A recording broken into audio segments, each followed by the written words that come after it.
Hi CCM family, Jamie Vaughn here with Mark Stuart of Audio Adrenaline fame, who has come graciously today to talk to us about his new book, Losing My Voice and Finding It, How a Rock Star Discovered His Greatest Purpose, which comes out November 5th on Thomas Nelson. Hey Mark, how are you? I'm doing awesome. Thanks for having me. Yeah, we're excited that you're here. Well, thanks. Tell us the inspiration behind your book. Well, that's a good question. I didn't really have a desire to write a book because I've been, after I lost my voice and kind of Audio Adrenaline shut down, I've been focusing on Haiti, working with orphans in Haiti. But a friend of mine who was an author, a script writer, and I was working with him, his name's Roger Thompson. He basically was like, hey, you need to tell your story. It would inspire and help a lot of people. And I was like, no, I wasn't really like, it wasn't really dawning on me that my story could help someone. But he encouraged me to write it and write it with him, and we dug into it, and I couldn't be happier that we did it. Because I do think I've already had a ton of response from people, and I really do feel like it's going to inspire people, encourage people that are going through loss themselves. And for a selfish reason, if you ever get a chance to write a book about your life, it's super cathartic and healthy. And it's unreal to see when you look backwards how God has protected you and guided your life. You move forward in complete hope and courageousness after you've looked backwards so in depth, with such in-depthness. So it's really cool. Yeah, you opened the book talking about your father being a preacher and a singer and how you found God in between. Yeah. How has that influenced your life? Well, my dad has a big influence on me no matter what. And, in particular, he was an intellectual person. He's a scientist and a preacher and a musician. And you wouldn't think all those things exist in one brain or one heart, but it took all those things to kind of move me towards Jesus. There's emotion and intellect, there's heart and I guess our brain, and in between all that is where I found my intimacy with God. A lot of people move away from emotion. They're like, oh, I just want to rely on my intellect to find the Lord. And a lot of people do the opposite. But for me, it was both. All in the above. So yeah, music was a part of my life growing up. Watching my dad from the pulpit was a part of my life growing up, and those things profoundly affected me to be a storyteller. Yeah. So you talk about how you felt like an imposter when you were in Audio Adrenaline. I think a lot of us feel that way. I think so. Yeah. How were you able to reconcile that? Well, let me explain it first, because I think a lot of us as believers sometimes walk this line of hypocrisy or doubt or self-doubt. We don't often feel good enough. We don't feel like we've got it all together, and there's no way that God could use us. And that's how I felt in audio many times. But beyond that, even spiritually, we felt like musical imposters too. We weren't the best band. I wasn't the best singer. And we were thrust into, like, after Big House came out, which I'm going to take people way on back to 1993, we were on tour with DC Talk and Stephen Curtis Chapman for about 3.5, 4 years. And I don't know if you know Toby, but he's a perfectionist on stage. When you're in DC Talk, you're like, and what he does now, he puts on an incredible show with the best talent. And our band, there was nobody that could sing except me. And our bass player just learned how to play bass. And our drummer was a kid, he was selling t-shirts for us. We're like, you play drums, let's go. And we literally felt like a garage band musically opening for this incredible, fine-tuned machine called DC Talk. And that coupled with, I guess, some real spiritual questions made us feel like imposters. But to reconcile that, today, like you said, we all walk through that in our lives, especially spiritually, until we realize that this isn't about us at all. It's about God becoming bigger in our smallness, God becoming bigger in our weaknesses. And it took a journey for me to discover that.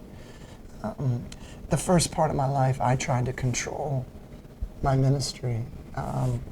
I like to pull the levers and make decisions with this kind of false sense of control. And it wasn't until I lost control that I discovered God's bigness and His goodness. What was it like seeing Big House actually become a reality? From your song to being a missions in Haiti. Well, the story is so cyclical and so beautiful because Big House was written from a Haitian children's song. My parents are missionaries. I fell in love with Haiti, and there, amongst the poorest of the poor, I'm hearing this song rise up about kids singing about their father and this big house and this more food and everything is plentiful. And I wasn't too young to pick up on the irony of these kids have nothing and they're singing about this father that's going to prepare a place for them. I was just like, oh my gosh, it was powerful and profound. And that became Big House. That became kind of the foundation for that song. And it became a big, a smash. It was the #1 song of the 90s, Christian song of the decade. Wow. And it was our career song. We were about to be dropped until that song was on the record. And Toby heard it, and he was like, you need to keep this band because they're good live, they got some great songs. And then it took off. And then now, as we look back, and like I said earlier, when you get the privilege of looking back on your life, you get to see where God showed up. And he like did miracles. Now looking back, for the past 12 years, that's what I've been focusing on is kids in Haiti, providing them with a family, whether they lost theirs and we're giving them the very best family we can, or we work to reunify kids. We're trying to provide them with a home, with food and shelter, and a glimpse of what heaven's going to be like is our family here. And a lot of kids in Haiti don't have that. So that's what we are able to do. And to see that come full circle, and eventually to get to, hey, that song was given to us, downloaded by God, not just for Audio A, but for hundreds and hundreds of kids in Haiti that needed a family. And it's monumental. Yeah. And when you see that kind of intentionality in God and how He writes our story, it's undeniably beautiful. And in that, you rediscover how good God is. Because in the midst of my loss, in the book says, losing my voice to find it, but I lost more than that. I lost a marriage in the middle of it. I lost my band and my dream to serve God. Everything was gone. But it's about surrendering to His goodness. But in the middle of that brokenness, I didn't really think God was good. I thought He was almost mean. Yeah. I'm like, I'm being punished for my, not being good enough, or the junk that I carried, or whatever. But then God made it pretty clear that it wasn't me being punished. It was He wanted my full attention. Mm-hmm. He wanted me to fully surrender to Him. And it took me losing everything to discover that. We find God in the brokenness sometimes, don't we? Oh, yeah. You either learn to surrender, or He'll take you along a path. And it's a hard journey, but it's beautiful, all along the path. I love what you wrote about your mother's response to your sister's leukemia diagnosis, where it said, this family has been preaching and singing about Jesus for years, and we have two choices. Yeah. We can either move forward in fear and anger and feel sorry for ourselves, or we can face this knowing that God has only good things in store for us. We either believe or we don't. Yeah. And sometimes when we look at that and we're looking at how can we find God even in the badness of the world, how has that shaped your worldview? Well, that moment definitely shaped my worldview a lot. My parents were missionaries, and my dad, a lot like myself, had given his life over to full ministry. And my sister was 15 and was diagnosed with leukemia, and he's like, really? I'm here working for you. I'm here doing what you've called me to do, and you end it. They had to come home and were at St. Jude's for 2 years, living in a hotel. And I saw all that go down. I was in Bible college. We were just beginning the band. And I watched my dad from a distance, and he began to falter. He was like, yeah, I don't think God is good. I'm not sure I believe he's got good things for us. And then my mom stepped in. It was like, this is what we believe. And she was a stalwart. She was like a pillar of faith. And my dad, in that instant, it was outside of a hospital room. My sister was in there. And we as a family said, we're gonna lean into this and trust. And we watched God, do miracles with my sister. She's now a pastor's wife and lives in Long Beach, California, and has 2 kids. And just watching that kind of play out, not because she was healed, because that's really not, I think, the fruition of God. It's in the faithfulness that we walk through that where we find God's faithfulness. And then when I come to my journey, I leaned on my dad's journey as well, just to find that God is good in the middle of all that. Yeah. So you and your wife have adopted 2 children from Haiti. Yeah. Adoption seems to be, for me, I see that throughout the Bible, that is a message and a theme that he has for us. Yeah. How would you encourage someone who's in the process of thinking about maybe adopting? Well, adoption to me is a beautiful depiction of the gospel. To become a part of a family, to become an heir. When I look at my kids, I don't see, oh, you're an adopted kid. I see, you're mine and I'm yours, and we're a family.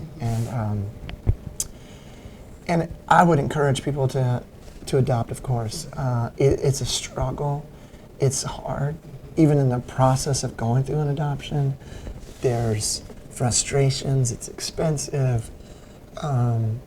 But stick to it. There's a beautiful story at the end of it. And even after you've adopted, it gets rough too, because kids carry a broken story. Especially my kids know they're adopted because they're brown and I'm light brown. Right. So they're like, I know, they can play sports and I'm terrible at sports. But at the same time, it's a beautiful story of the gospel. It's definitely a part of the orphan crisis that the world is struggling with. I don't believe it's the biggest solution, because it's just a small piece of it.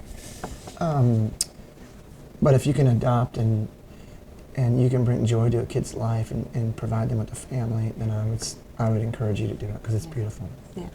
Well, I'm adopted. I think it's a great thing too. Yeah, I love it. That's so cool. So I want to know how RV living came about, because that isn't something that I would never even think or dream about. And your wife must be a saint to live. Well, it was her idea. So, really? Yeah, it was her idea. So, I was working with the Hands and Feet Project.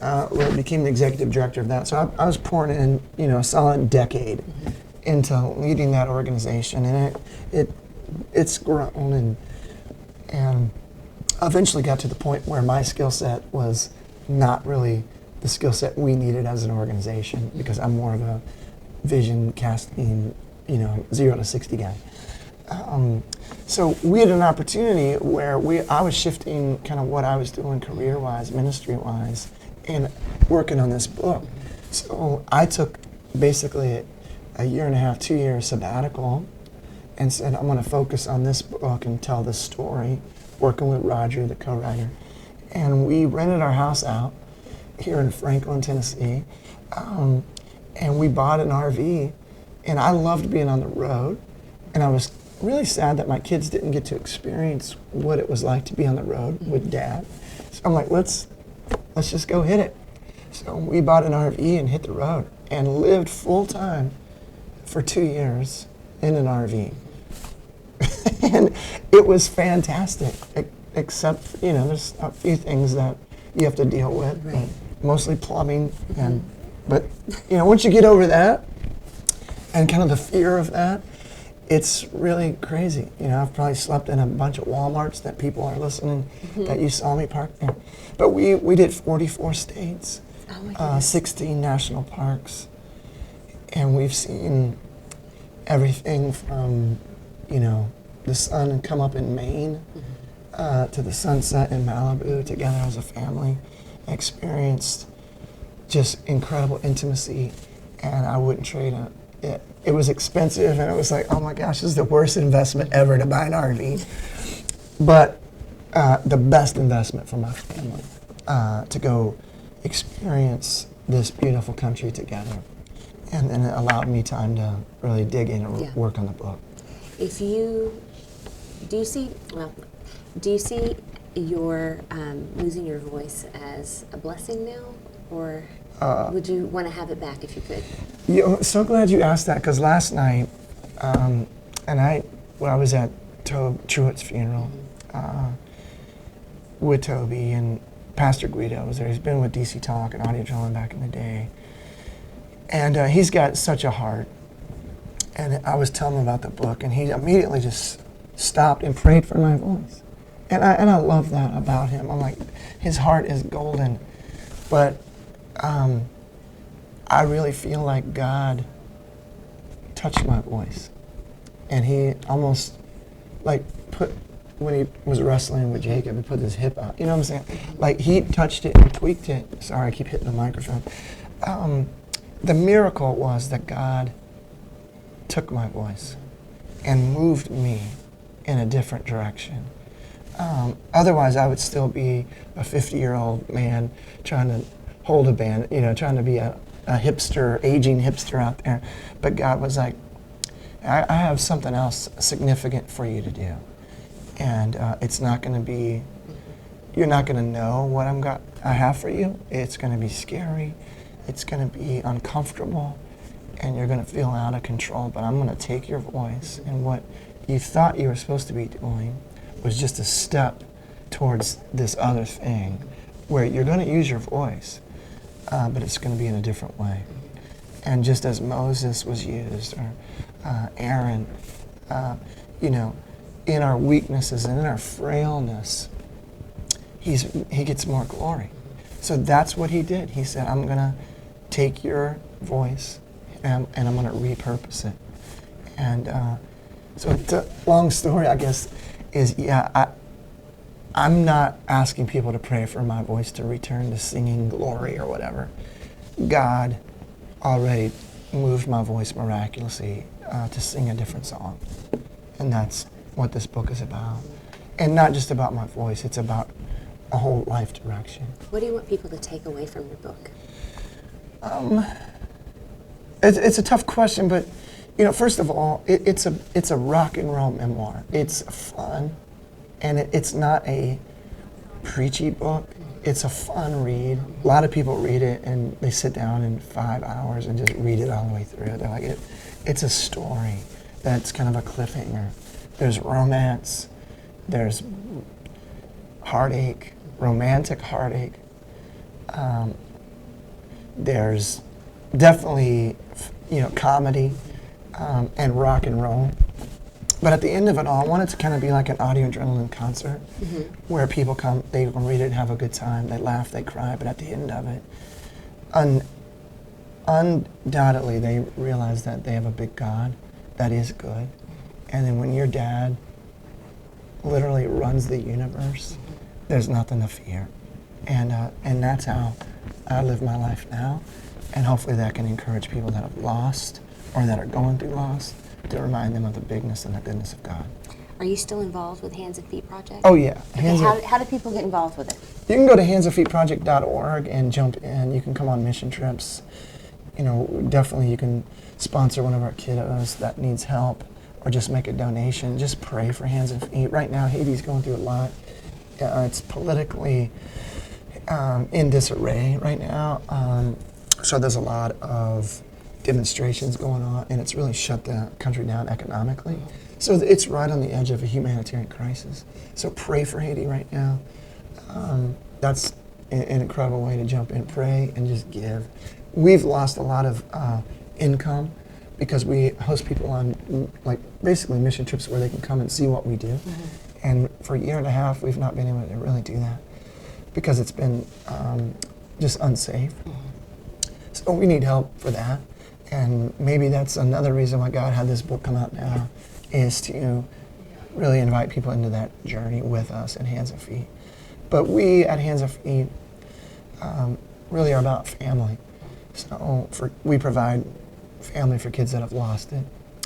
We reunify families. It's a big thing. And then we preserve families. For moms that are right on the edge of giving up hope, we walk with them and say, hey, you can hold your family together. That's a big passion of ours. So yeah, jump in at handsandfeetproject.org, and we could definitely use the help and support. Thank you so much, Mark, for coming. Thank you. Thanks. And make sure you pick up his new book coming out November 5th on Thomas Nelson, Losing My Voice to Find It. Yeah, Thanks thank you so much. much.